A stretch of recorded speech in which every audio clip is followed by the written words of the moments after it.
Hey guys, welcome back to my channel. How are you doing today? I hope you're having a great day so far. So you guys already saw by the title, I am back with another Rewired Soul reaction. He decided, if you didn't know, he decided to make a whole nother channel. He made a video on his other channel talking about this new channel he decided to make. It's like a little 5-minute video sharing that, YouTube doesn't push his channel any longer. He's been testing things for a year. And so that's why he decided to make a new channel and that he was going to go back to his old type of videos. This is actually going to be one of 2 videos that I'm going to be reacting to. So if you see another one with this shirt on, you already know I record in one day, but I have 2 videos already off of this channel that I want to react to. And the first one today is talking about Taylor Nicole Dean. Now, when I first actually started being a creator on my channel was over the summer last year. And that was one of my first videos I did, was talking about him and his whole debacle with Taylor Nicole Dean back then in the summer. So I kind of just want to see what he has to say. I feel like he might say something a little trash, we will see though. But before we even get into all of that, if you are new here, welcome. This is Journey to Find K, and I'm Kay. I like to talk about mental health. I react to the Rewired Soul, but I also talk about other topics in society if I feel like we can learn a lesson about substance abuse and or mental health, because I'm a mental health patient, worker, and advocate, and I want to use my experience and my opinion to kind of negate some of the different things that we see here in society. So if you enjoy my content, you enjoy watching me, don't be afraid to hit that subscribe button down below, hit the bell so that way you're also notified every time I post a video. Don't be afraid to check out my Patreon at patreon.com, Journey to Find K. Go check out my tiers. Go see what perks you get with each one. My patrons, every once in a while, they get a little early access to some of my videos. They get to choose topics. They chose my last video, which was talking about my thoughts on Gayle King and the whole Kobe Bryant situation. If you hadn't had a chance to go look at that, I'll link it up here for you guys to check out. But they chose that topic, and that's something you could do too. So don't be afraid to check out my Patreon. Again, it's patreon.com at Journey to Find K if you choose to support me that way for this channel. If not, if you just enjoy watching my videos, liking, commenting, subscribing, all of that is support here. It is all appreciated. I love the community that we have. We're able to talk about different topics, agree to disagree. We don't always agree on everything, but we do it respectively and we listen to each other's perspectives, and I love that. So no matter what, I appreciate you guys just for even just stopping by and watching my videos. So it's the first upload of the week, so you already know what that means. You already know what it means. It is our mental health check-in. I want to hear from you guys. How are you guys doing? Let me know down in the comments. How are we feeling? What's been going on with you? Share what you want to share, but I want to hear from you guys. Check in down below. For me, I am actually feeling better. If you guys follow me on Twitter, you saw that I was sick last week. My vibe was off on my videos. That's why I was only able to upload 2 of them, because even though I had a week-ass long vacation, I was sick during that time. But now I feel better. I'm doing good. I'm getting back on track, sticking to my intentions, my goals for each day. So I'm great over here now that I'm feeling so much better. But I want to hear from you guys. Mental health check-in. Let me know down in the comments below. So we're just going to get right on into it. I have him set on 1.25 speed because we know he takes forever to get to the point. He takes forever to get to the point. Kind of looking at his subscribers, he's getting a good decent amount of subscribers. There's 345 now on the new channel. He's been uploading a little bit more consistently now. So I think this is 5 videos on the new channel, and he even uploaded 2 or 3 to his other channel, which I looked at and I wasn't really interested in actually reacting to those videos just yet. Maybe they'll do a retro react later on or something like that. But he seems to be a little bit more saucy on his new channel. So let's get in, see what he has to say, see if I'm going to be upset, because I have a feeling I might be. And I'm just going to let you guys know I haven't really been keeping up too much with Taylor Nicole Dean and what's been going on with her. I do know that she might have relapsed recently, I believe. So I'm just going to go in here unbiased, don't know anything, see what he has to say, and just go off of that. What is up, everybody? This is Chris from the Rewired Soul, where we talk about the problem but focus on the solution. And if you're new to my channel, some things that I like to talk about on here are mental health, addiction recovery, all that stuff. So if you're into that, make sure you subscribe and ring that notification bell. All right. So before how long you think it's going to be before this man sits here and changes the name? How long do you think it's going to be before he changes the name of the second channel? Like, how are you making a second channel and it's the Rewired Soul still? Like, you didn't even change the name. And sorry for the people in the background. Cops be acting the fool over the weekend. I just want to see, how long do you think it is until he changes the name? Props to Taylor Nicole Dean. Well, discussing her announcement that she relapsed the other day, but she's back on the road to recovery. Like, she's back clean again, and that is huge. All right. So those of you who don't know me or my history, I am a recovering opioid addict. I was on prescription opioids. Taylor's drug of choice was heroin. But like, here's the thing. Like, getting clean right after a relapse is few and far between, okay? In my 7.5 years clean, not only have I worked at a rehab center, but I've worked with thousands of addicts, like through 12-step programs, the rehab, as well as like talking to people from my channel and everything like that. And it is very rare that somebody gets clean right after a relapse. A lot of people, they stay out there for a while. Like, one of the sayings that they have in 12-step programs is, I know I have another relapse in me, but I don't know if I have another recovery. And that's very true for a lot of people. And fun story, there was this, when I first got... And that's not everybody. There are some people to where they relapse and it is such a serious relapse, or maybe it scared them and whatever might have happened during that time to where they go right back into treatment. I've seen that happen as well. So it's not always that someone relapses and then they end up just staying out there forever. A lot of the times that does happen. I mean, I personally just ran into an ex-client of mine to where no one's heard from her for about 1.5 years now, and I just got to see her and she relapsed and she's going through it. But so yes, she is an example of someone who could be out there for a while, but I've seen other clients to where it was so scary. We've seen examples even on this platform to where it was such a scary experience. They got right back on it and said, no, this is what I need to do. So it's not all the time. I don't like generalizations like that because it puts a very limited view on what relapse can look like for people, what recovery can look like for people. So just wanted to share that.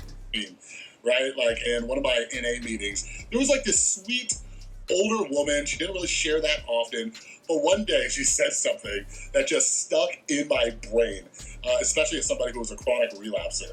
All right? And it was just unexpected what she was going to say. And excuse me in advance for the crude language, but she said that relapse is like fucking a gorilla. It doesn't stop until it wants to stop. And I was like, damn.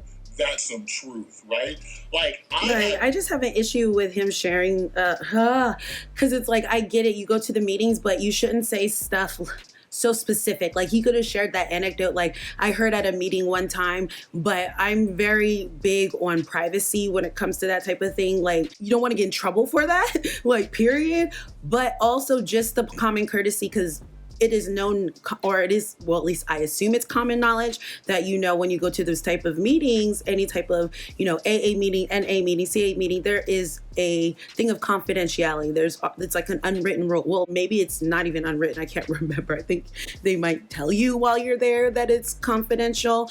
And so I feel like it's kind of just pushing a little bit of boundaries, saying stuff so specific, like older lady, and sharing a story that people could probably tie to whoever that is if they do watch him. And that's something, it's a big if, but I take it serious. So I feel like just share a story. If you're going to talk about something that you heard at a meeting, share a story, but don't give any specifics. Just be like, I heard a story at a meeting. So that way it's not like, old lady, she said, like, people are smart, and there's some people out there who will do anything and everything to find out some stuff. So just another thing. And I was might be nitpicky, but sorry. One time, and then it would be, you know, 6, 7, 8 months, a year and a half until I even tried to get clean again, because addiction is that. That's what I told my client. That's crazy. That is literally what I told my ex-client.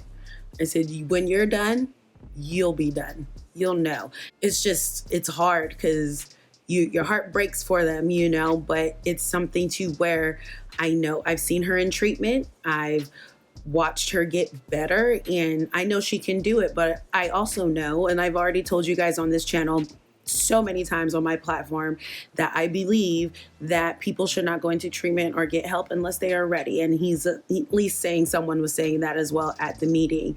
And I told my client as well, like, When you're ready, you'll be ready. And I said, I hope you're being safe, and I don't want anything to happen to you before you get to that point. I said, but you already know when you're ready, when it's done, when it's time, you'll get back on the right track. And she agreed. She knew. And she knew she wasn't ready at this time. But I get it. I understand. Powerful. All right. But anyways, I want to discuss this, and keep in mind that this video isn't for Taylor Nicole Dean. It is for all of you. I do not know Taylor. We had like one brief email exchange, just squashing our old beef. That was about it. I wanted to make this video as from the perspective that a lot of you might have as somebody I had to put that disclaimer, who is in early recovery. But I also wanted to discuss some signs of relapse for anybody out there who is in early recovery and long-term recovery, or if you're thinking about getting sober. All right. So what happened? All right. I'm gonna read like a snippet. Like, Taylor, are we getting old? Like old Chris? Because I know back in the day, he did some really decent, informative videos. Is he going back to that old type? Do we think? Nicole Dean, she made a pretty extensive post that she shared on both Twitter and Instagram. You can go check it out if you'd like to. But I'm going to read like a section of what happened. First, she discusses about how she recently opened up about her past abusive relationship. Oh, I did see this, And then yes. she goes on to say, at the same time this was happening, my IOP had gotten into legal issues. My doctor had been keeping patients on the same dosage of their medications for longer than his bosses liked. Many patients aren't ready yet to move down in doses, and getting off when you aren't ready is very dangerous. So I just wanted to jump in and make this clear real quick. For those of you who don't know what medication she's talking about, it is Suboxone. This is a medication that's used to help people who are coming off of opioids. It's typically used to help lessen the symptoms of withdrawal. It makes the transition to getting 100%, off of everything like a little bit easier. All right. So due to this, my doctor was very patient with us and didn't rush us to move us down. Regardless of all of this, corporate told my IOP that they had to get everyone off of their MAT Suboxone immediately. And MAT stands for medically assisted treatment. Mm-hmm. So immediately, because it has been too long, they said within the next month, I'd be taken from my current dosage down to 0. They did give me several other IOPs I could switch to in order to stay on the same dosage. Because they agreed that I absolutely wasn't ready to be off of it, I had gotten comfortable there, though. So instead of immediately doing this, I decided to wait it out and see what the other patients did. During all this stress, I realized I had forgotten to take my Suboxone for 3 days. When I realized this, I still felt fine. I decided to just try to live without it. One less problem for me to worry about, I assumed. Well, 6 days in, the withdrawals finally came, and they were absolutely brutal, both mentally and physically. The crazy part is that I could have easily taken a Suboxone and been fine, but at this point, my craving has kicked back in for opiates. I have zero connection since my ex was always the one with the contacts. I had no idea where to even get anything. I was so sick, with no plan in sight of how to get any drugs, and the answer to all my pain was right there next to me, my Suboxone. And yet, I still couldn't take it. I even wrote out an apology note for over an hour in case I overdosed and died whenever I found these still hypothetical drugs. Eventually, I relapsed. It was a quick run, but scary how quick I spiraled back into my illness. It was not when I was publicly responding to suspicions of me using. All right, so in case you didn't know, there was a bunch of people accusing her of relapses. I remember seeing some people like showing pictures of her hands and like circling. I'm like, listen, regardless of anybody's opinions of me, I never accused anybody of relapse. Like, even when I was working in the treatment center, like, I was probably the most optimistic dude working at that rehab. While like therapists and behavioral health technicians and everybody thought certain people relapse, I was like, no, they're just, in a good mood. So yeah, you ain't, yeah. But yeah, that was me too. I was a little bit, especially when I first got into treatment, I was a little naive. I wanted to give everyone the benefit of the doubt. But then slowly, as I got like more used to being in the field and understanding and recognizing signs better, I wasn't quick to say, hey, you relapsed, but I would just, be more alert and pay more attention to that person. Because there were plenty of times, not gonna lie, I had clients who would go out and they came back and I couldn't smell alcohol on them until a coworker would say, hey, did you smell their breath? I'm like, no, I didn't smell nothing. What are you talking about? They'd be like, breathalyze them. I'd be like, oh, okay. And then, yep, sure enough, they had some alcohol. And I'd be like, dang, I didn't smell that. Especially because I worked with clients who are SMI and had substance abuse concerns. What was hard was sometimes differentiating the two, because sometimes their symptoms of their mental illness could maybe imitate or look very similar to their symptoms of their addiction.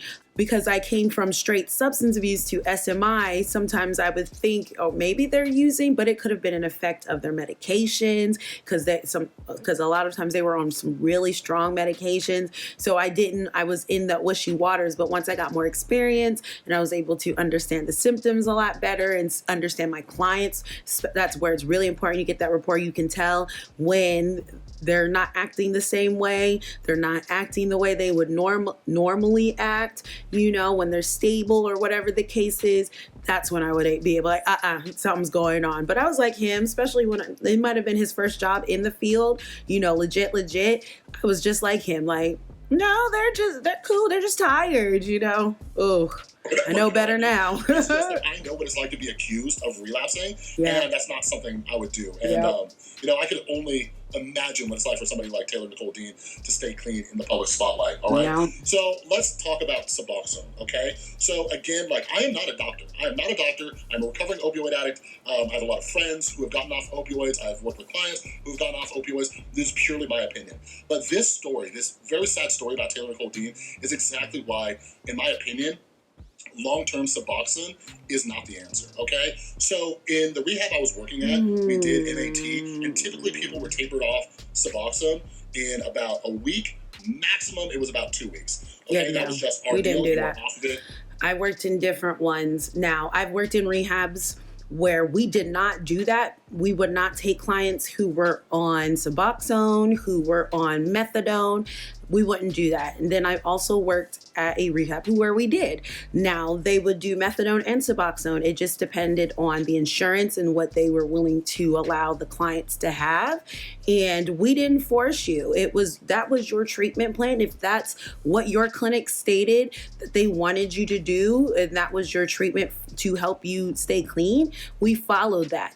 If your doctor wanted you titrated off of the methadone to maybe try Suboxone, we listened to that. My rehab didn't sit here and change anything. We had a nurse. She would make sure and double check, make sure the dosages, make sure the medicines came in, because it's a whole big procedure. But we didn't stop them. What the rehab I'm talking about, it was still kind of new to be using Suboxone. A lot more people were reliant on methadone. I had a few clients who did do the Suboxone, and we didn't tell you when to stop. It was up to your doctor. If the doctor wanted you to get off within a month or whatever the case is, like Taylor Nicole Dean said, she had the option of looking for someplace else, but she wanted to wait and stuff like that. It is always the client's right to either stay with the clinic they're at or go somewhere else that might be able to fulfill their needs. But I've never worked anywhere where we were like, hey, no, you're done after this amount of time. No, we never did that. And again, when I was working at the SMI rehab, we didn't allow that. If you needed methadone or you needed Suboxone, you were in program. So I've only experienced that one time. And at that location, we didn't touch that stuff. Whatever your doctor prescribed, if they chose to titrate you down or they felt that you were doing better, whatever your whole treatment plan was, they handled that. We just executed.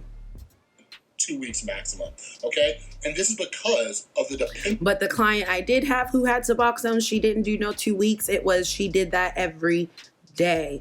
She had a regular prescription that she had to take. They didn't titrate her down. She chose to do that instead of the methadone, and she had an ongoing prescription. That's just my experience, though. My experience. Tendency for Suboxone. So what Taylor Nicole Dean talked about with her IOP getting in trouble, or the doctor there getting in trouble for keeping people on such a high dosage for that long, I've never heard of legal issues, but I don't know, maybe they're cracking down on it. But this is another fear. I talked about this in a video on my main channel a while back. But this is one of the reasons why I disagree with long-term Suboxone use, because you never know when it's going to be yanked out from under you. You never know.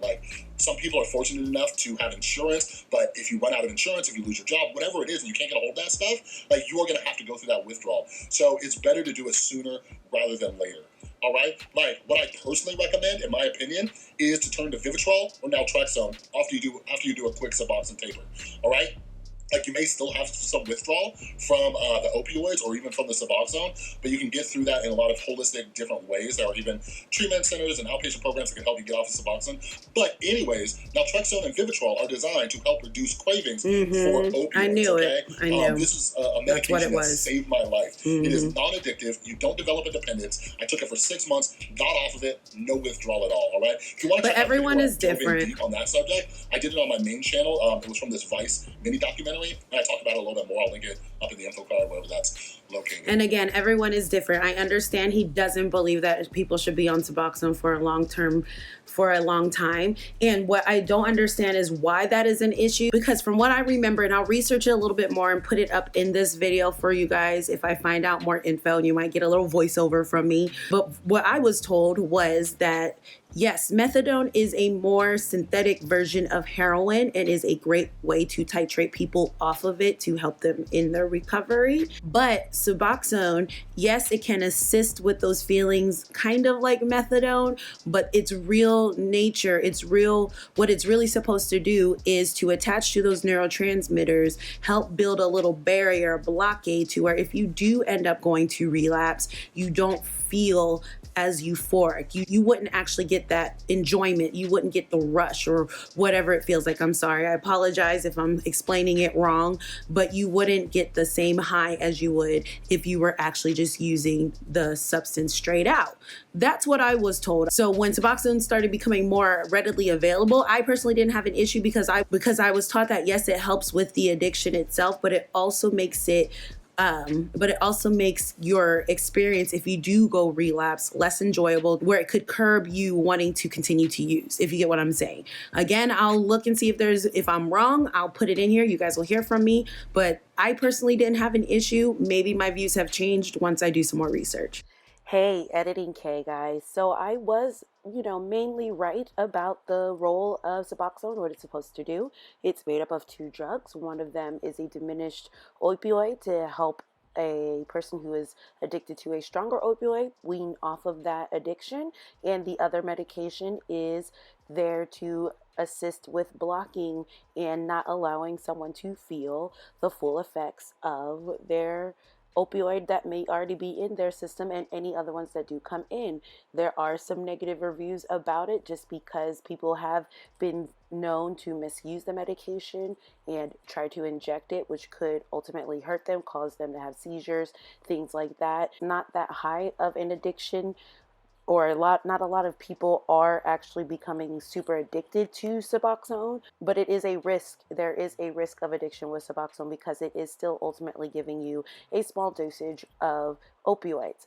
But again, the main purpose of it is to help you titrate off and get the ball rolling on your actual recovery. So I really don't have anything negative to say about it. To be honest, from what my research shows, it's less addictive than methadone, or it seems to be, in my opinion, something that should be used more often than methadone, even though I know that isn't the case for everybody. So I guess I still agree that I think there's nothing really wrong with it.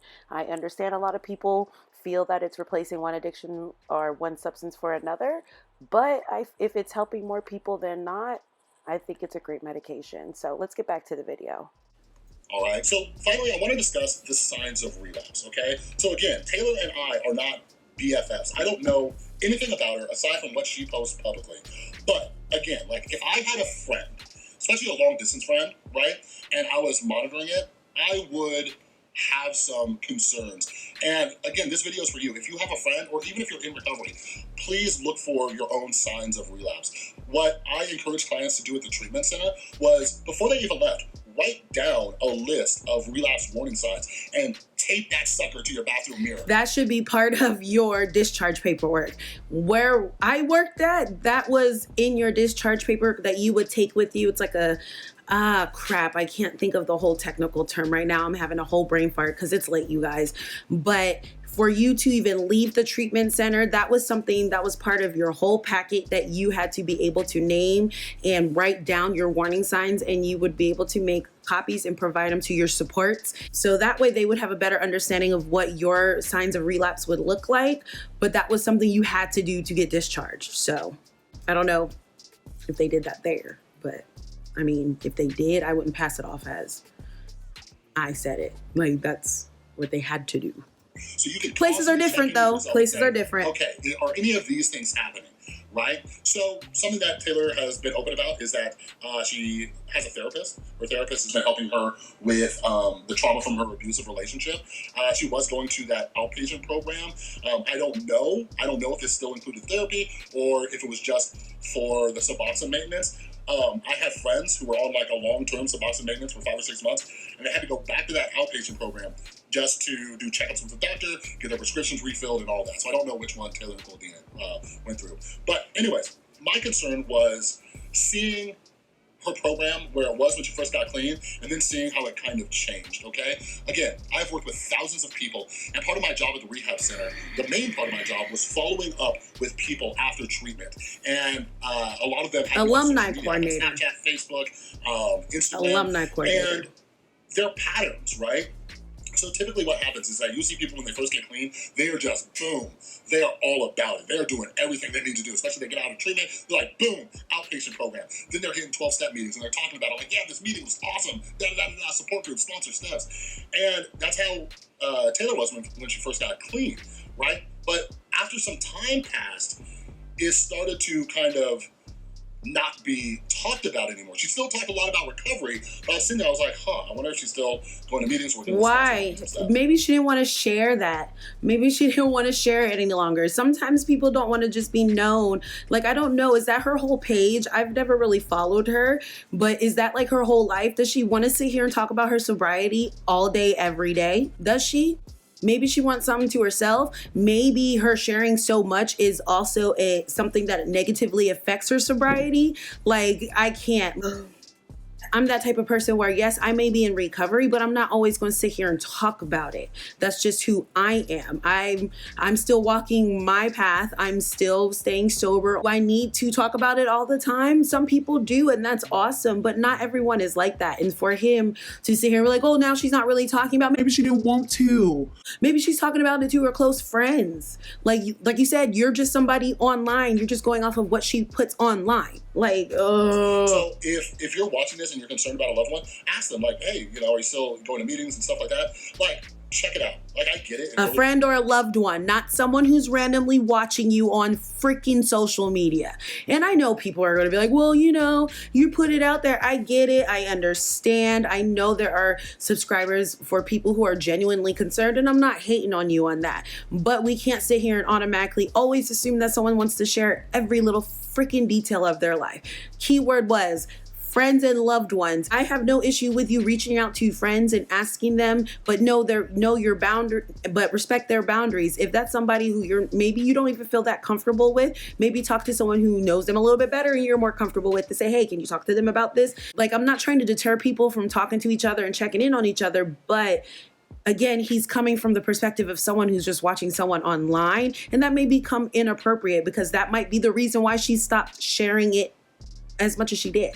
We don't know. Now, is this something you might look back at and say, oh yeah, maybe that was, maybe that could have been a sign of relapse for her, but we don't know and we shouldn't speculate that because we're not her, we're not any of her supports. Like, here we go. See? Recovery, like, I hated 12-step meetings. I hated them so much. And today, I don't go to them nearly as much. But in early recovery, they saved my ass. For my first year clean, and everyone's recovery is different, guys. I was going to at least one meeting a day, typically 2. A lot of days, just because I didn't have a job, I was going to 3 meetings a day, right? And it's so crucial. Like, when I look at Taylor Nicole Dean's relapse, I'm like, fuck, man. I'm like, what if she had that support system? You know what I mean? She might in real life. About having a sponsor, or like, there you go. She might have it in real life, and she just don't want everybody to know. Maybe she don't want you to sit here and react about it and talk about it, so that way you can somehow say, "Oh, I just can't. I can't." But if so, like, we need to take advantage of it. Like, I look at that situation, I'm like, when you're going through that hell, like, man. Like, pick up a phone, call your sponsor, call somebody from your support group. Like, people in 12-step programs will go and sit with you while you're going through withdrawal, because that is when your cravings are maximized. Like Taylor talked about in her story, the physical and psychological withdrawal symptoms are hell, right? And you will do just about anything to get rid of them. And unfortunately, that's what leads to relapse. So you get people around you to keep you there, and not only keep you from relapsing, but to support you. All right? And then through their support, one day at a time, you see that you can. If you offer your support and they don't want it, try to offer it again and they still don't want it. You can't force someone to take your support, for someone to listen to you. I'm big on personal accountability no matter what. I understand addiction is hard. I understand that it's shitty and it makes you want to do some crappy shit and can motivate you to do some crappy shit as well. But ultimately, what you do is still on you as a person. Having that support system is awesome. She might have had people around her who wanted to help, and she might not have wanted to share it, might not have wanted to partake of that, you know, and there's only so much people can do. I've seen a lot of people get broken by trying to do more than that other person may allow them to. I get what he's trying to say, like having a sponsor, doing all of that, that works for some people, and I'm a big believer in your program is your program. The best program is your program. Maybe you need to switch things up. Maybe she'll get a sponsor now, but it's life's a lesson and we learn. I'm happy that she's safe and she's good now to continue to be in recovery, but I don't want people to feel that just because you're someone's support that you constantly have to, hey, are you good? Are you good? Are you good? If they want help, they'll say, no, I'm not okay. Can you come help me out? Whatever the case is. But it is still up to that person who is in the addiction to contact these people too. I mean, that's always just been my personal opinion. I've always been someone like, I'm going to be there for you, but I'm not going to continuously chase after you, say, hey, are you okay? Hey, are you okay? Because me personally, you keep doing that. No, I'm not okay after a while. After a while, I'm like, why are you bugging me? Maybe maybe I'm not even thinking about it and you might have triggered me a little bit more. You know what I mean?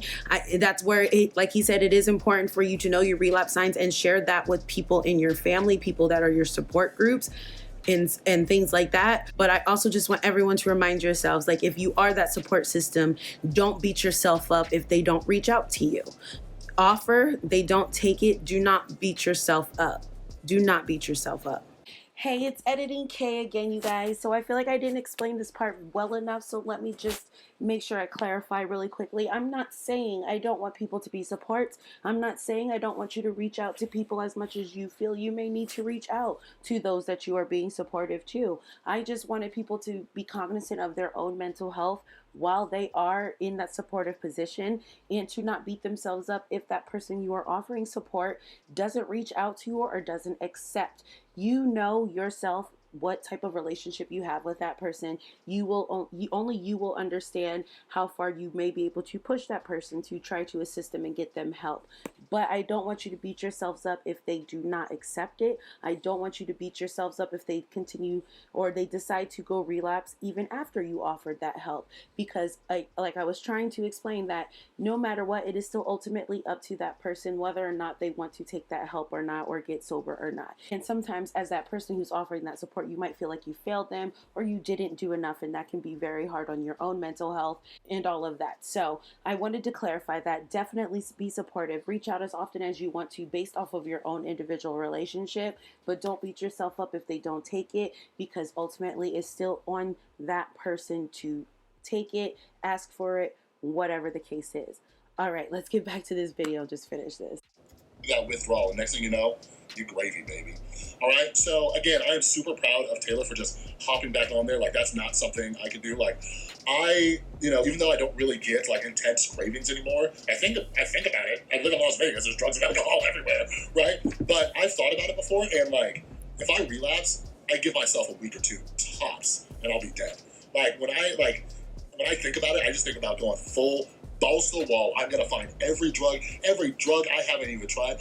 And that's one of the ways I stay clean, because I am scared shitless of what I will do if I pick up a drink or a drug ever again, right? So I'm proud of her for getting right back up, doing this recovery thing all over again. Like, and I hope it inspires some of you out there if you struggle with relapse. Like, just know that it doesn't have to be that gorilla that you're making love to. It can be something that you get back up and you try again. Like, that's all we can do. That's the only reason I'm here today, is because I never gave up on my sobriety. All right? But anyways, if you have any tips, or if you want to discuss your personal signs of relapse, down in the comments below, like, share your experience, share some hope with one another, you know, that'd be awesome. Just share it down in the comments below. But anyways, I've talked forever. That's all I got for this video. My final thoughts on the video. Like, I'm giving Taylor Nicole Dean mad props. I give her mad props for sharing even the fact that she relapsed, sharing her story, open herself up to so many people to say things, to judge her, say anything. But I give her mad props because it's not easy to stop in your addiction and still continue to try to get better and get back on that road to recovery. And I want people who are supports for those who may be struggling with addiction to know, be there as much as you can, but your mental health is just as important as well. It's hard. This type of situation is hard on everybody. And I feel like people need to remember that your treatment is your treatment. Your path to recovery is your path to recovery. Your program is your program. It's not roses. It's not easy. Relapse is a part of recovery. It's just what you do after that relapse that is super important. Main issue I really just had with the video was, the first thing is, if you are a follower of Taylor Nicole Dean or you're someone who watches her content, I do not suggest that you go on to her page and say, hey, you haven't really been posting about, AA meetings or NA meetings or any type of meetings. Are you relapsing? Are you okay? Are you good? How are you feeling?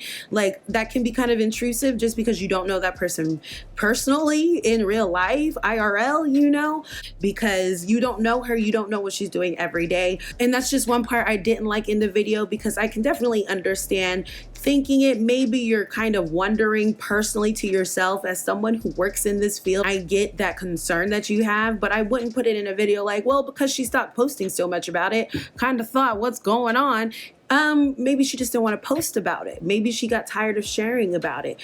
I don't know her. Like I said, I don't really follow her, so I don't know if that's something that she consistently does all the time, but I don't think we should expect that from people either. That's where it comes to boundaries. This is online. This is things that they choose to share with us. If she chose to stop sharing about that thing, maybe that's not her entire brand, then I'm not going to automatically jump to the conclusion of, oh, maybe something's going on, maybe they relapse. Just like he said, he's not going to put relapse on her. He kind of did by stating, oh, she stopped.